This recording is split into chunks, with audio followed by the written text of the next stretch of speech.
Pemirsa, dalam rangka memenangkan pasangan calon presiden nomor urut 2, Prabowo Sandi dalam pesta Pilpres, Gerakan Relawan Pandu Garuda Provinsi Aceh siap mengawal proses pelaksanaan pemilihan di tempat pemungutan suara pada 17 April mendatang.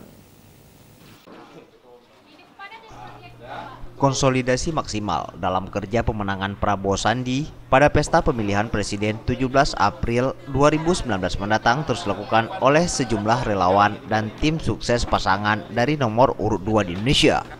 Dan kegiatan yang sama juga dilakukan oleh Gerakan Relawan Pandu Garuda Provinsi Aceh.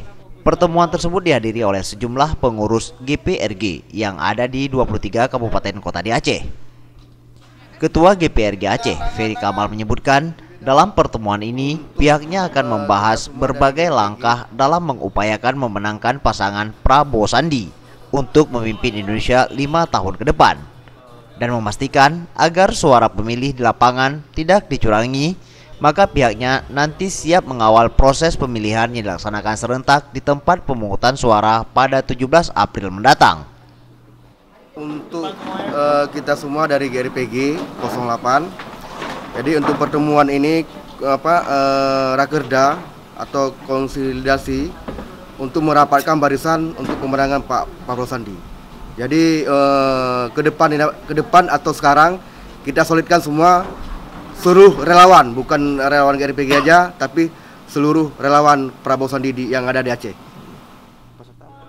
Sementara itu, Ketua Sekber Satgas Lintas Ormas, Nasrul Sufi, mengajak para pemilih pemula untuk tidak golput.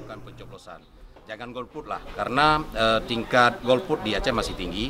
Tahun yang lalu persentase sampai 30%.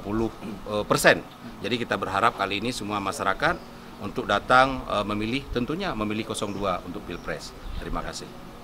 Data terakhir yang kita terima bahwa pemilihan milenial, pemilih pemula. Nah, di Aceh lumayan besar juga, persentase sangat tinggi. Kita berharap kepada adik-adik, kepada pemilih pemula, kaum milenial untuk kali ini harus belajar, harus datang. Jangan mendengar saja bagaimana proses coblos, tapi datang, masuk ke bilik dan coblos. Jangan biarkan ini berlalu, karena Anda punya tanggung jawab ke depan. Karena apapun cerita ini, ke depan hanya Anda yang akan menikmati. Nah, proses demokrasi ini harus Anda tunjukkan. Dan pilih sesuai dengan hati nurani, apapun yang telah diberikan, terima. Tapi hati nurani jangan diingkari, tetap di 02. Tim Liputan, Aceh TV.